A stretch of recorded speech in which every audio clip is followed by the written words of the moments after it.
খুবই কমন একটি প্রশ্ন এবং খুব প্রয়োজনীয় একটি প্রশ্ন।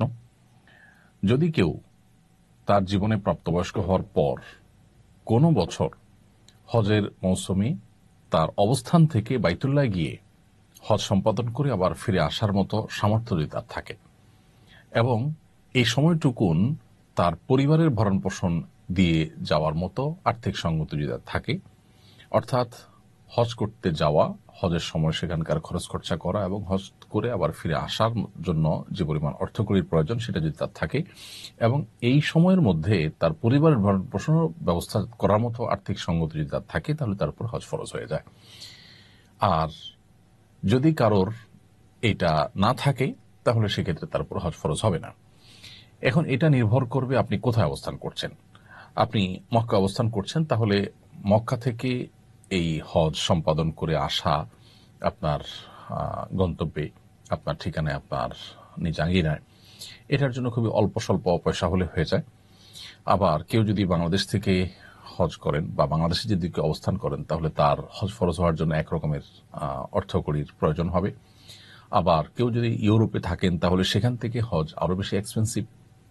অতএব সেখান থেকে হজ করার জন্য যে পরিমাণ টাকার দরকার, সেখান থেকে এসে মক্কায় হজ করে আবার তার জায়গায় ফিরে যাওয়া এবং এই সময়ের ভিতরে পরিবার ভরণ পোষণ এর ব্যবস্থা করা, এটা তার অবস্থানের উপরে নির্ভর করে বাড়বে। অতএব হজ ঠিক কত টাকা হলে ফরজ হয়, এটা যাকাতের মতো নির্ধারিত কোনো অ্যামাউন্ট নেই যে এই টাকা হলে হজ ফরজ হয়। এটা নির্ভর করে ব্যক্তির অবস্থান থেকে বাইতুল্লাহ গিয়ে হজ করে আসার মতো সামর্থ্য তার আছে কিনা। যদি থাকে তাহলে তারপরে হজ ফরজ হয়ে যাবে।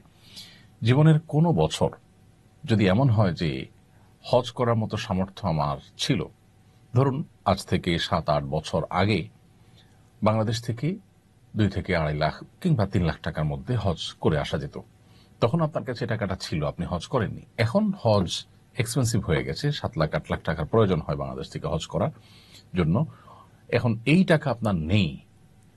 অতএব যদি আপনি মনে করেন যে আমার তো 7-8 লাখ টাকার সামর্থ্য নেই, অতএব আমি হজ তো আমার উপর ফরজ নয়, আমি হজ তো করবো না, না করলে চলবে, এরকমটি বলার কোনো সুযোগ থাকবে না। কারণ আপনার উপর হজ ফরজ হয়েছিল, তখন আপনি করেননি। সো এখন 8 লাখ, 10 লাখ, 15 লাখ যে টাকাই লাগুক, সেটা অ্যারেঞ্জ করে আপনার ফরজ আদায় করতে হবে, কারণ আপনি সেটাকে বিলম্ব করেছেন।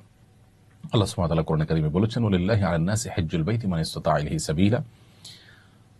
মানুষের কাছে আল্লাহর পাওনা হয়ে যায়, যদি তার সামর্থ্য থাকে বাইতুল্লাহ গিয়ে হজ করার, সে যেন হজ করে। এই হজ করাটা এটা মানুষের কাছে আল্লাহর পাওনা হয়ে যায়। অন্যান্য ফরজ বিধানের ক্ষেত্রে আল্লাহ তাআলা পুরস্কার বলেছেন, কুতিবা আলাইকুমুস সিয়াম, তোমাদের উপর সিয়াম ফরজ করা হয়েছে, আকিমুস সালাহ ওয়া আতুজ যাকাত, তোমরা সালাত কায়েম করো, যাকাত আদায় করো। কিন্তু হজের ক্ষেত্রে আল্লাহ রাব্বুল আলামিন একটু ভিন্ন ভঙ্গিতে আমাদেরকে হজের ফরজ হওয়ার বিধানটি জানিয়েছেন। অর্থাৎ আল্লাহ বলেছেন যে কারো সামর্থ্য যদি থাকে বাইতুল্লাহ গিয়ে নিজ গন্তব্যে আবার ফিরে আসার হজের মৌসুমে, তাহলে তার জন্য হজ করাটা এটা আল্লাহর অধিকারে পরিণত হয়, এটা আল্লাহর পাওনায় প্রাপ্যে পরিণত হয়। তার মানে এটা একটা প্রেমময় ইবাদত। একজন বান্দা তার সামর্থ্য থাকবে তিনি হজ করবেন না, এটা হতে পারে না। অতএব যাদের এই আর্থিক সঙ্গতি আছে তাদের উপরে হজ ফরজ হয়ে যাবে।